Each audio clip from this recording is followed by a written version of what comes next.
the MS Michigan Man 64 podcast. My name is Brian Wallace, and I am the MS Michigan Man 64. The MS Michigan Man 64 podcast is about chronic disease awareness. I have had multiple sclerosis for the last 27 years. It's an invisible chronic disease that I've been battling for half of my life. I want to share with you what it is like living with the chronic disease from my experiences and the experiences of other chronic disease warriors.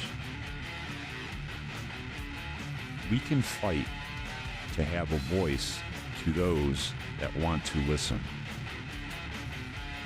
Together, we can motivate and educate. Hi, welcome to the MS Michigan Man 64 podcast. Today, I am sitting down with an MSer from the state of Alabama. Christine was originally from Ohio, and she is a Michigan fan. Go Blue, being from the Buckeyes. Go Blue. Being from the Buckeye State. Christine was diagnosed with MS in 2009, and she wanted to come on and to help me spread awareness about living with MS and talk about her journey. Please welcome to the podcast, Christine. How you doing today, Christine? Hi, Brian. I'm doing great. Thank you for having me. Oh, thank you for coming on. And I love the Go Blue in that introduction I love Michigan fans, but I really, really love Michigan fans that are from the state of Ohio. It's just awesome to hear that. There's more than one, just me living in Ohio that have a Michigan tie and a Michigan love. So I just love that fact that you're a Michigan fan, Christine. I grew up in a house divided. So my my maternal side is from Michigan, and my father's side is from the state down under. Mm-hmm. And I lived 21 years in Ohio and then moved to Georgia for 21 years. And it has been quite a wild ride between there and here and all the way back again. Yeah, I'm sure. Yeah. I know you got diagnosed with your MS in 2009, Christine, and I know that you've had a pretty traumatic, just a life in general, just from talking to you prior to us recording. Can you kind of just take us through your journey on your diagnosis in 2009 and the symptoms that you were having that led up to the diagnosis and all the issues that you had? Sure. 2009 was the reason I remember it is because the first time I met my real neurologist, the first real neurologist you get, was my daughter's 8th birthday. And I was so all over the place, just like everybody else. I was blindsided, grieving. People were devastated. Everyone was telling me life is going to change. This is back then. And before I was diagnosed, like you, Brian, I think we're MSOGers. Mm-hmm. And there really was a lot of misinformation about MS and the treatments and even just the availability of people that were on an edge of knowing what it took to treat what was happening at the time. Mm-hmm. And the year before, it's kind of very much like most people's journey is. And I had optic neuritis 4 times in my left eye, and the 4th time was the first time I told anybody about it, other than the first time, and that was in 6th grade. Wow. Yeah, so it was, to me, I just didn't need to tell anybody. I could move and function and do whatever. I ignored it or denied it so much that everything that came up that said MS on the internet, I went, no, it's not. It's silly. So let me ask you this, Christine. When you're in 6th grade and you're going through optic neuritis, was it a blurred vision or were you seeing double? No, I had same optic neuritis bar. Where the sensor bar, I call it the sensor bar of your optic nerve, gets up, and all I had was peripheral on the top and the bottom. Mm-hmm. And it lasted for a while. And I went to the eye doctor, not the ophthalmologist, but the optometrist, and found out I had astigmatism, but my eye visions were perfect by that time. And what we know now is that people with juvenile MS have a tendency to heal quicker. So by the time they would get in, it would be gone. And then most everybody who's a Gen Xer can say, I was, you know, like being called a hypochondriac Hmm. and having those misguiding labels often shaped the way our generation was diagnosed and also treated in the options. But optic neuritis was 4 times. I mean, I had zaps up and down my spine since I can remember. I was also, come to find out now, born with Ehlers-Danlos, like 4 different subtypes of Ehlers-Danlos. And then before I before they diagnosed me with optic neuritis or anything, when I was 12, they diagnosed me with dyshydrotic eczema, and we could never just really get rid of it. It was seasonal, Hmm. and it was the only thing that my mom's side of the family actually had that they would complain about. But my grandmother, my mom's mom, had multiple sclerosis, really before the multiple and the sclerosis were together. Hmm. They used to just call it lateral sclerosis at the time she was diagnosed. And she was a Depression era child that came from immigrants, and her husband was the first generation that came from immigrants, and they settled in, the Midwest Great Lakes area Hmm.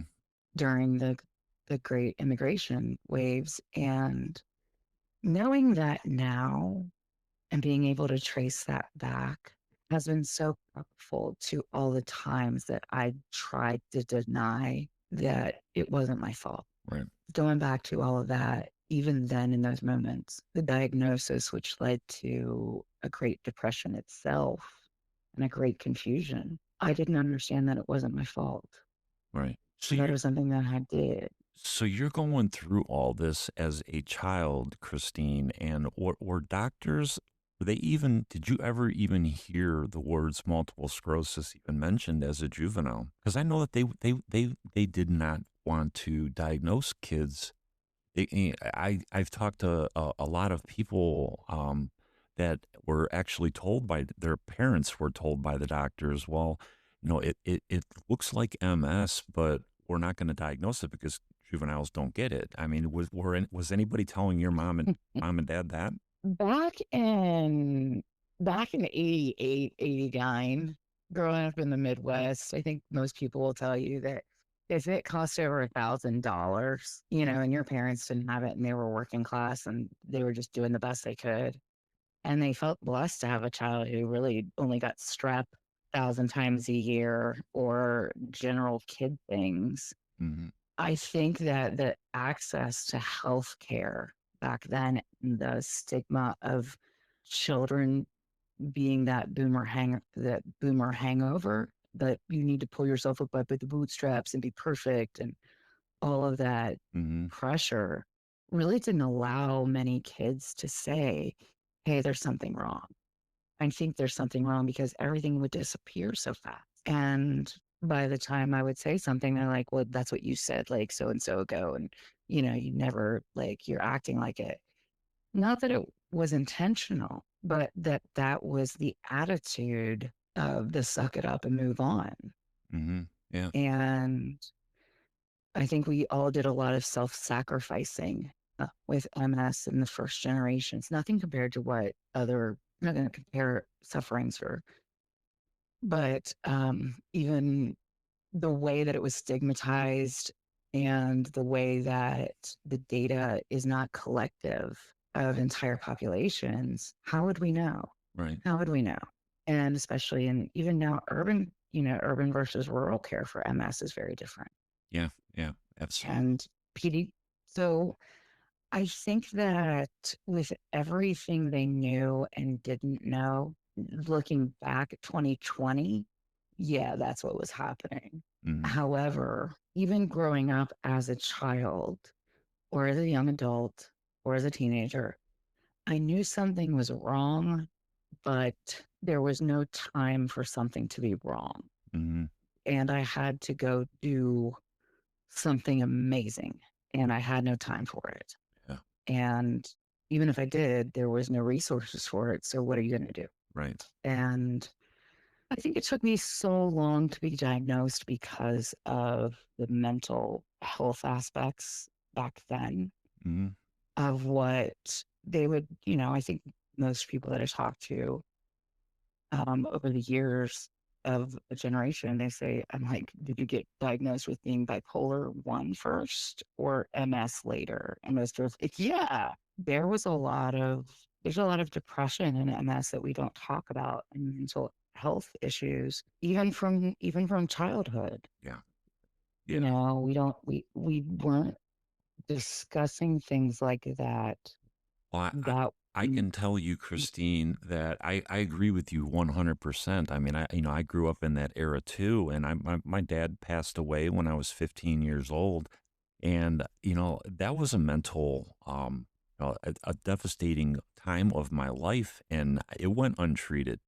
It wasn't mental health was not talked about back then. It was you just sucked it up and you just woke up the next day and you lived your life. You never grieved. You weren't supposed to grieve. It was weakness. That was what you were told, as a young kid. You just, you'll be all right. You'll be all right. And that's what I think you were being told, it's all in your head, and it's a sad thing that's the way a lot of our generation was brought up. I believe so. And I believe the pressure to be perfect was so much that when life, like you said about your dad, when life happened and no one knows how to cope or to grieve with changes and how to tell the truth to themselves about what people can and can't see. Because I don't know about you, but you're out playing football, I'm cheering in college, and I'm working my body and I'm doing this and that and getting all the things. And it wasn't until my body sat me down that I paid attention to.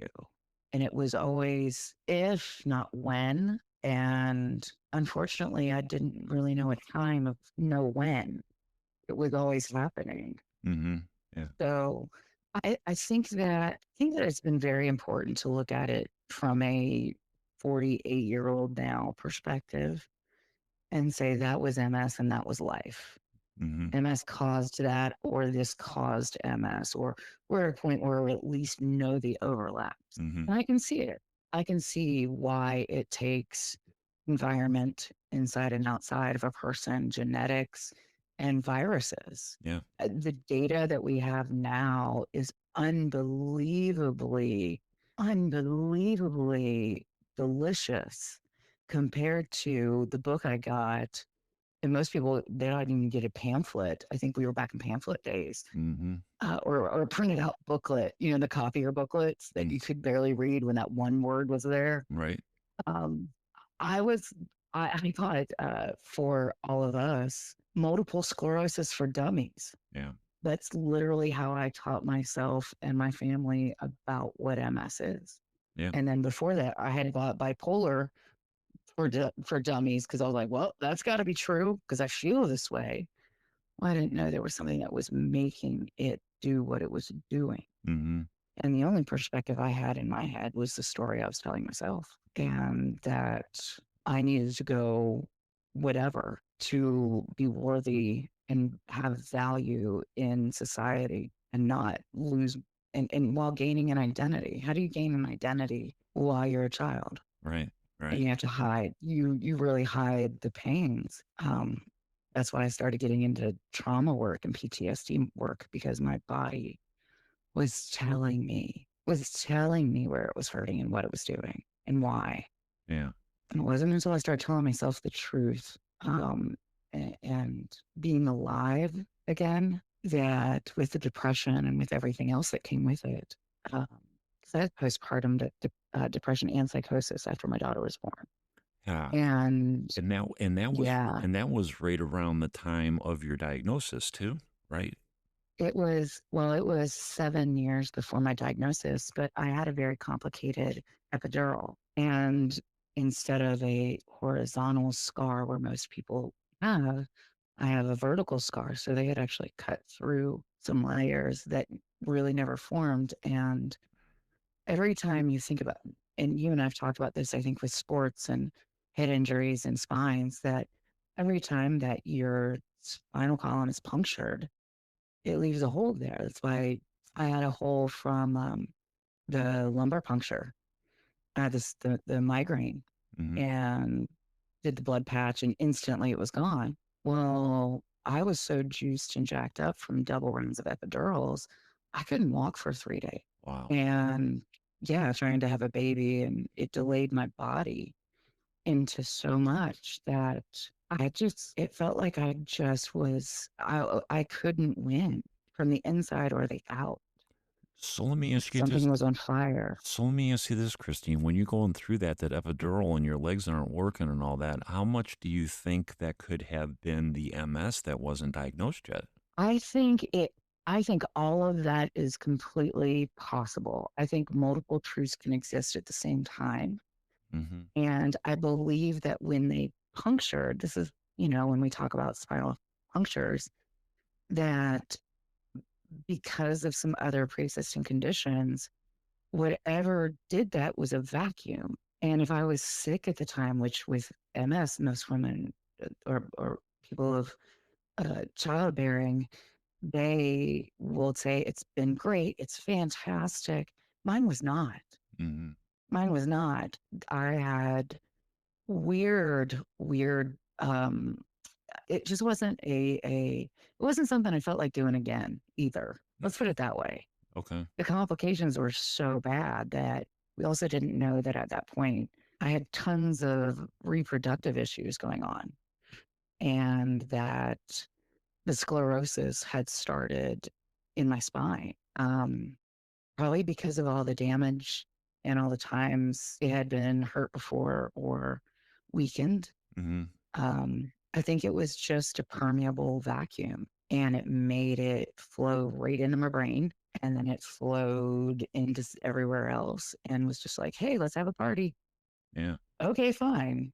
You know, um, but I remember taping my foot up to go to work in a boot. I worked at one of the craft stores, and I remember duct taping my foot up to my leg over my jeans, so that I could climb on ladders when I had drop foot for probably 3 months.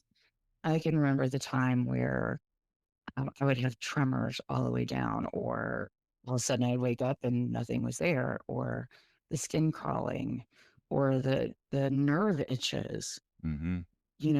Having MS sometimes makes you feel like you have a princess and a pea problem. Yeah. No one else can see it, and you look so damn good. Oh yeah. Oh yeah. I always look good, man. I wish I had $1 for every time I've been told that in the last 27 years. Brian, you look good. Thanks. I don't feel good, but Yeah, I look good. I think that's the edge of comfortability with people, especially about MS, is that it's such an illness of invisibility. And especially with non-visible disabilities, because not all disabilities are visible. And tackling that ableism internally of going, yeah, but I look so good. And then you're going, no, who are you talking to? Hmm. Right? In those moments, it's very powerful to be able to hold the truth of having a existence that matters while living in a flesh prison that is deconstructing with, it's already hit the button. Hmm. What do you do? Right. What do you do? Right. And most people get diagnosed early. And so you're looking at like from 20 to 30 going, what do you do? What do I do? Right. And no one back then, other than people that were, we were at the tail end of of a lot of people never getting treatment Hmm. and being crab med OGs and all the steroids, the Solumedrol. You didn't know if you're masking it or making it worse. They were just trying to make the symptoms go away. Right. Right. And I think a lot of that was my thinking of just make it go away. Yeah. Just I don't want to see it and I don't want anyone else to see it. So instead of treating it probably more effectively, me hiding it was way worse, way worse. But I'm not sure there was any opportunities to really be able to, other than someone else catching on. Hmm. And you're kind of at somebody else's mercy when it comes to that. And that's why medical care is so important now. Yeah, absolutely. So what led up to them actually confirming that you had MS in '09? I mean, you're going through all these symptoms pretty much your whole life, your whole childhood, and then in '09 they come up with the diagnosis. What led them to actually give you that diagnosis, Christine? One of the best tools in any MSer's toolbox is an ophthalmologist. Mhm. Okay. Not just your regular see your glasses doctor, but your ophthalmologist. Your eyes tell the story of all things, your senses, really. My mom came in, it was a Friday afternoon, and she came in to pick up my daughter. And I was the weekend before was supposed to go to firearms instructor training. And here I am. We had been tearing up the house, and here I am going, man, my eye hurts. It feels weird. And I look out and I go, kind of like you can't really see the middle of that. It's not normal. I don't remember when that happened before. And she heard me and stopped, deadpan stopped. And I went, uh oh. She said, how long has this been going on? I said, probably about 3 weeks. I said, I just felt like I just scratched it. And she went, you what? Let's find you someone to go see. And it was Friday afternoon. And one of the ophthalmologists said, yeah, I can make it. It sounds like something. Let's get her in. Mhm. Sorry. And by the grace of God, I had one of the best ophthalmologists look at me and go, stick your head in this bowl and tell me what you see or what you don't see with the clickies. And Mhm. then tell me this and did Mhm. the whole range of eye. Yeah. And she was like, your optic nerve is really scarred and inflamed in like different places. She goes, you had this before. And then she wouldn't tell me anything. She goes, well, I'm not going to send you for an MRI. She said, you have optic neuritis, but I'm going to send you for an MRI. Mhm. And she came back in, and my mom was sick. And she said, I got some news. And she said, it's optic neuritis, and I'm going to send you for an MRI, but then I'm sending you a neurologist, and she's going to read scans to you. There's a possibility it could be multiple sclerosis. And in that moment, life completely changed. Life completely changed for me being able to ignore or deny or keep it hidden from anyone that it might hurt or disappoint that this would happen. Yeah. They're always like, oh, you're going to the chair. I'm like, you're going to have to tie me to one, at that stage. Yeah. But that was only, I think the only future that we saw was like Annette Funicello. Yeah. I mean, And yeah, we talked about this before, Christine. I mean, when I got diagnosed in '97, that was the only person that I knew of that had multiple sclerosis, and she was in a wheelchair, and and that was my thought too. I'm like, oh hell no, that's not going to be me. I'm not, right, I mean, I was 27 years old. You said you were 30, right? I was 30. Yeah, I was 30 You were when 30 I years. finally got diagnosed. Yeah, when you're Mhm. getting diagnosed and you're 30 years old, and yeah, I mean, I, I- that's the attitude I think that we all need to take is like, oh hell no, I'm not going in a wheelchair. We're gonna figure this out, and let's start working on this. And I really, it's such a double-edged sword when we talk about the wheelchair or we talk about what we think other people think of us, especially when disability spaces and inclusivity. Hmm. It's that oftentimes the thing that I ran against was being immobile Yeah. and being dependent. Oh yeah. Mine was dependency because nobody's going to take care of me. I'm tough. No way. Yep. And it really wasn't until I was shown absolute love and compassion and what it meant to be with someone who was going through it with you Hmm. and was going to do everything. And this was a family fight and we could grieve together, even though we didn't know how. Yeah. And I think for a long time, we were all just holding our breaths because I went into anaphylaxis when they first put me on Copaxone and was lucky enough to have an EpiPen to save my life. And then onto Sabri, I went into anaphylaxis in the infusion center and cleared the table there. And after that, I was just like, if there is a warning, could somebody just tell me? Because I'm just going to say this. I am the reason. After all of this, I'm like, I am the reason we have black box warnings Mm. on MS meds because, yeah, it can happen. Oh, But that doesn't mean that I'm going to stop trying. right. And that doesn't mean that the chair is a defeat for me at this point. The chair is actually, I've taken that back because might be able to beat me in a race, but you will not beat my outfit. You will not beat my disability accessories. Like you will not Yep. beat my awareness and my ability or inability to also ask for help Yep. and to be noticed and to see other people. Yep. I think that is massively important that wheelchairs are a form of protest. Mm-hmm. And we have to remember that disabilities have come a long way since the 70s. We're not that far away from that, Right. where people were crawling up the steps to get legislation for ADA and to use it, use your voice, use your vote, Yeah. Abs- especially nowadays. You oh, yeah. know, all the funding that helped us is now what do we rely on? What if we had the data, what do we do with the data now? Now that the data is not going to flow directly to those who don't have access to the gate and it's being kept from them. What do we do? Do we go back to the 90s? Yeah. So I know. How do we keep I progressing? Yeah, exactly. I mean, it's a slow process. I know that when I got diagnosed in '97, I think that awareness was really, really bad.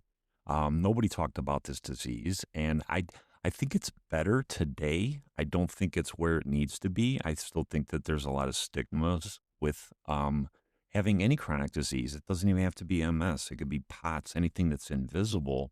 And I know that that's what you're trying to change, and I'm trying to change. And I know that's where we're at now. We're deep into this disease. We're not just starting out. How did you get to this point? Because I know that when you were 30 years old, you weren't where you're at now mentally. How did you process that whole diagnosis at 30 years old? How was your support system at 30 years old? How did you deal with that diagnosis, Christine? I love that question. And everyone has a different diagnosis story. Mm-hmm. Um, I always ask people this. I've known I've had something. The difference between my activation date of my disease and my diagnosis dates were very, very far apart. Mm-hmm. I knew in sixth grade something was wrong. And I had a pretty good chance. I kind of didn't want to scream MS when I was doing all the research as I was growing up either. Mm-hmm. And I tried to avoid it and deny it. So until I figured out how to make it safe enough and how to be fully alive again, I used everything I could, every outlet. If it was a book, if it was a conference, we used to have the luncheons. I also was so fortunate to have a support group, a peer support group that was an active chapter, and it was led by people that were way older than me, coming together and really taking the three of us in, and then my extended family and my parents in, and saying, well, this is really what it looks like right now. You don't need to be afraid of it. And being around people with MS made me accept the fact that I have MS Mm-hmm. and that I don't just have MS, I have multiple things too. I'm way more complicated than I think all of us are way more complicated than we give ourselves credit for, Mm-hmm. and that we limit ourselves into just having MS. I don't just have MS. Oh yeah. And if anybody says I don't have MS or MS doesn't have me, oh, MS has had me since a little kid, and it's also had my family. Oh, So that leaves imprints on trauma. And I think doing a lot of work and research on the difference between my life and my grandmother's life and her results versus my possibilities, her experiences versus my results, the wins that I have and the losses that she had really lets me put it in a perspective that change happens no matter if we like it or not. And just because I'm disabled doesn't mean I'm not able. hmm Just meant that in the economy we're in, it would be difficult for me to contribute to capitalism as we know it. hmm That's what I had to learn. Most of the grief was about not working. yeah. And what would I do at 30? How do you meet friends if you're not working? Oh, yeah. You know, you've got mom friends, you can't leave the house. Like there's so many complications at that age. And you, I don't know if I went back to 30-year-old me. I think the only thing I could tell her is that you knew what you knew. You did the best you could in all the circumstances. hmm And I would tell that to every person that has the missed opportunity or the waiting for the other shoe. It's not if, it's when. Just go ahead, live and be alive. Learn how to be alive again. You will get enough time to be dead. Yeah. The role of this is to learn how to be alive while actively living in a flesh prison that is trying to destroy you. Yeah. Yeah. I know when I And got don't add grief. Yeah. I know when I I'm got sorry. when I went through my diagnosis, Christine, I don't want to say that I ignored it, but I kind of like I just said screw you, MS. I'm like, you know, if you're gonna take me down, that's fine. I can live with it, but I'm gonna go down with a with a badass fight. And you know, I attacked it in the weight room. I attacked it with exercise. And I didn't talk about my disease. I didn't like telling people, because I was kind of embarrassed of it. And, you know, I learned now, I mean, back then, I think I was stupid, but I mean, you know, everything you do, everything for a reason at that present moment. And at that moment, you know, I was 27, 30 years old, and I didn't want to tell anybody because I was embarrassed of the disease. I was embarrassed if I fell in public, what people would think of me. I mean, there's just so many things going through your mind when you're new to this disease. And it just, and I always tell people that are new into this disease, take care of your mind because that's the hardest part of this journey. It's not the physical part to me. The physical part sucks. There's pain involved, you know, you can break your bones. But the mental part to me is the hardest part. And then to piggyback on what you were saying, there are other diagnoses in your life that you're going to have to deal with too. It's not going to be just MS. I have chronic spine issues. I've had 4 spine surgeries, 2 cervical, 2 lumbar. I know people that have to go through hip replacements because you got a bad gait because we walk like, you know, we don't walk right. There are going to be other there's going to be other issues with your health that you're going to have to deal with. And you need to learn how to deal with all this stuff from the mental standpoint.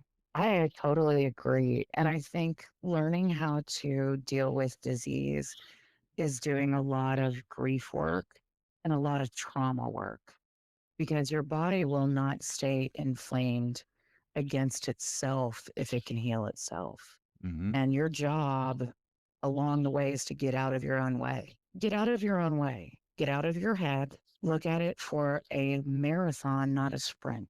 hmm Because in the early days, when you, like you said, you know, deny it, that embarrassment and being enraged about it and being ashamed and being overwhelmed will lead you into flashback places from childhood that later has you reeling in your 30s going, I don't know why I'm having panic attacks, or I don't know why, you know, my bowels are dropping.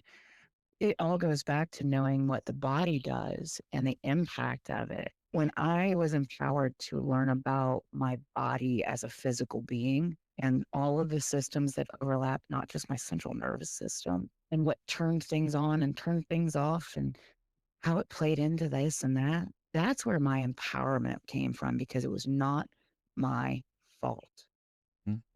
I cannot be embarrassed for someone else. I will not be ashamed because I work really hard to get up every day and give it 3% when I cannot even give it 100. Mhm. And in that 3% is where the work is done. And most of the time, it's the war within yourself. And there's so much biology feedback, and that when we deal with our soul, our spirit in this journey, we have to address all three things. Your brain cannot live without your body, and your body cannot live without your mind, Mhm. and your mind cannot live without your brain. Those are just intrinsically human. And remember that you're human. We're here for a good time, not a long time. Right? And that can be complicated, especially when you're not having a good time. Yeah. But those are the times where that support group, all those lived experiences, and knowing that you've lived every bad day since you were born and you've done the best you can with what you've got, and you're going to deal with things and become adaptable, but not keep secrets from yourself about what's going on in your own body. Because how can anybody be honest with you about what's going on in theirs? Mhm. And that's a lot of peer support. It's a lot about you having this podcast, or um, anybody even talking about it on social media and linking up vulnerabilities It is. without being socially shamed. It It's is. very powerful. It is. It is. Christine, I actually I shut all social media out for 26 out of my 27 years with this disease. And since I have opened up to social media and have found the MS community on TikTok and on Facebook, I'm in a few groups. It is huge, and it is a huge lift to your mental health. Just knowing that there are people out there that totally understand what you are going through, whether it is the employment side of having this disease, or the mental health part, the family struggles, going through a divorce with this disease, dating with this disease. I mean, finding people that can relate is so powerful and helpful to you. Absolutely, because we don't heal alone. We hurt alone. We heal together. And that's what we're hardwired for, is each other. And that's why your support and all the extras that you can do to understand and explain it to someone else if needed, and to yourself, like really to yourself, with honesty about anything that's going on or has happened to you, really gives you back the power to look forward and stay in hope versus hurt. Hmm. And hurt is a lonely place to be. I mean, the worst part about our community growing is that our communities are growing. And I wish our communities would not have to grow. Right. I wish we could stop that and say, we have something that's going to change this. This is going to be a curable disorder, or we're going to know how to treat this better. And we're going to talk about it more openly. Not just with MS, but with life in general, especially grief and trauma, Hmm. um, and mental health issues. We're missing the signs when they're there in front of us. It's just we don't remember the things that hurt us. We try and block those out. Yeah. So why would you want to remember and do your history? I'm at a point now where I'm doing my entire medical history, and I'm going back from like my birth records, my pediatrician records. And I'm like, oh, we know what that is now. Hmm. That lets me know that I went well above and beyond my abilities and capabilities while I was here. And that to me is more about the good life and the good death, not just the surviving in between. Yeah. Love that. I love that, Chris. It's just so important to, understand that you have this disease and it doesn't have to define you. I tell people all the time that, I've lived two lives. I've had 27 years where I lived really, really well. I went to three Rose Bowls. I went to a Gator Bowl. I won four Go Big Ten. blue. I won four Big Ten championships. And then I get Go diagnosed. blue. Yeah, go blue, go Sorry. blue. That's Go okay. blue. Go blue. And then, and then at 27 years old, 5 years later, I get this chronic disease. And, and then people always say, well, aren't you sad about, getting this chronic disease? I'm like, yeah, it sucks that I got it, but no one will ever be able to take away my accomplishments with this disease or without it. Before I had this disease, MS is never going to take away those 4 Big Ten championship rings. It can't. That was done. It's history. And since I got diagnosed, I've had 2 kids, that 2 great, wonderful kids that are grown adults now. That are doing amazing things that I'm proud of as hell. That's an accomplishment that I did with this disease. Screw you, MS. I still did it. I worked 26 years out of the 27 years in the regular society, private sector, and public sector. I screw you, MS. I mean, you gotta enjoy your accomplishments with this disease. Celebrate them, even the small ones. Take them for what they're worth and celebrate them. Yeah, I think it's much better. When I first got diagnosed, I had to change my perspective in MS and rename it. Mm-hmm. And it was a monster. It's MS, it's a monster. Mm-hmm. And I thought, well, then what does that make me? And I went, I'm a monster slayer. There you go. That's my job. If I have nothing else to do, it is to make sure that I am slaying where I can, when I can, and not adding. And that takes time.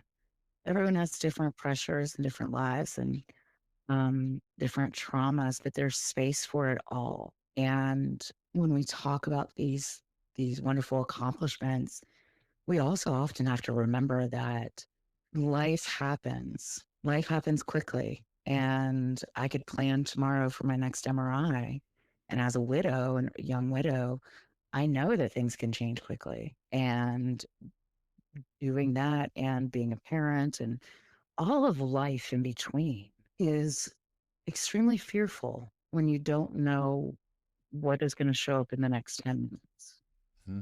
Yeah. And that acceptance, that place does come. It's not fun. It's not ideal. It's not easy. It's not without pain, but you can keep slaying even until the last day. Yeah. Absolutely. And you stay as long as you can. I mean, you stay. You have to make a decision early on. I think I had to make a decision early on to stay. And I think everybody will know what that means. Yeah. You can either tap in or tap out, and you have to commit to staying even when it's rough. It's a marriage between you and yourself. Yeah. And that we don't, having a marriage at 21 versus 41 or 51 is very different. Yeah. And I've given a lot of grace to the places where the Christine that didn't know is now the Christine that does know. Yeah. I love that, Christine. I really do. um we learn so much about ourselves. I tell everybody else, that gets diagnosed with this disease. They ask me, how I've dealt with it, and I tell them that this is a very humbling disease. When I got diagnosed with it, I thought I was indestructible. I thought, I was 27 years old, and I thought I was a badass. And I got diagnosed with this disease, and I learned real quick. Okay, you know what? You're not indestructible, and it's a humbling disease. Any kind of a chronic disease, any kind of a chronic disease diagnosis, I think, is a very humbling disease. That life is going to throw you a lot of curveballs that you're going to have to figure out how to hit them. And the inconsistency is part of the consistency. Learning that about this disease is the inconsistency is the most consistent part of this disease.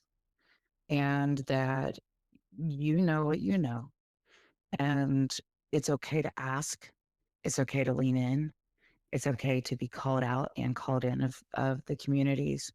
It's okay to explore and to learn how to live in people and stay alive, not Yeah. just survive, but stay alive. What does that mean? Yeah. And most people with any type of life-changing illness or diagnosis will tell you, I'm here doing my very best. I'm going to get up out of this and do that when I can. And if I can't, that's okay too. Yeah. There's no shame in that. No, not There's at no all. shame in that.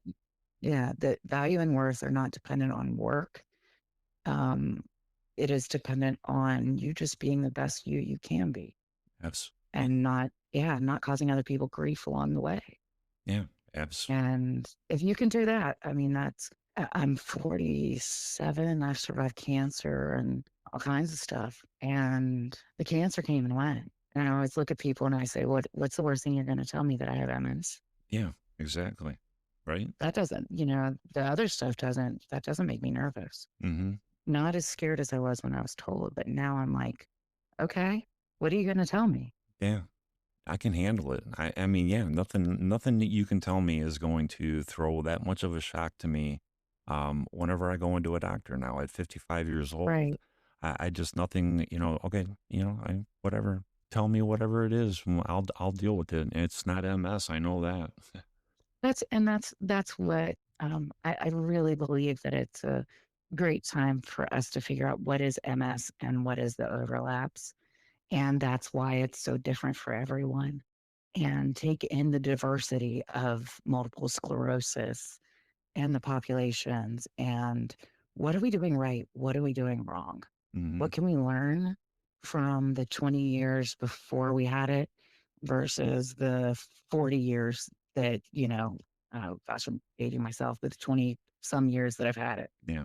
What was the difference? And a lot of it's stress. Yeah. Mm, Yeah. and that's really it. You got to stay alive, stay calm, and find joy. You're always going to find misery, but finding joy is just as potent as bad news or diagnoses. Yeah. So we just keep going. Yeah, We just keep absolutely. going until the lights run out. Absolutely. That's it. We're wired. That's the way we're wired. MSers never freaking quit. We're badasses. We figure shit out. I always tell people the MSers figure shit out. Christine, We do, and then we forget it, and then we go back to it, and then we find it again. yeah, exactly, exactly. I mean, We forgot where we put it. yeah, yeah. But we always do remember. And I really want to thank you so much for coming on today. If anybody wants to follow you on any of your social medias, what is your handle on like your Instagram and your TikTok? On TikTok and Instagram, you're going to find me at the Trauma Lady. And on Facebook, you can find me at Chris Benrick. And I'll put that in and the check out, Yeah, I'll put that yeah. all in, I'll put that all in the podcast description and all that. So please check out Christine's TikTok and all that. That's how I met her on TikTok. I followed her.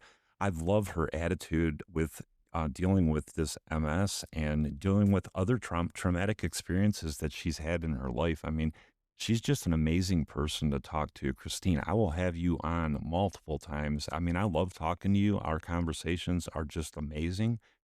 You are full of so Mm, much information, and we just scratched the surface, and we've been talking for an hour. And I would love to have you on again because I know that absolutely. Absolutely. yeah, Thank you so much for having me. It's been great. And anytime that, we get to share the space of experience and life experiences, we're better off, and yeah. we're better off knowing and communicating with each other. So thank you for having me on and allowing me to talk about my life experiences, and just giving hope out there. Mm, It's what if it all works out? yeah, Instead of asking yourself what's going to go wrong, what if it all works out? exactly, exactly. This So this thanks for having me. Oh, no problem. No problem, Christine. I really appreciate you. And if you want to follow me on TikTok, you can find me MS Michigan Man 64. You can also find me on Instagram, MS Michigan Man 64. And I'm on Facebook, Brian Wallace out of Brunswick, Ohio. Until the next episode, MS Michigan Man 64, I am out.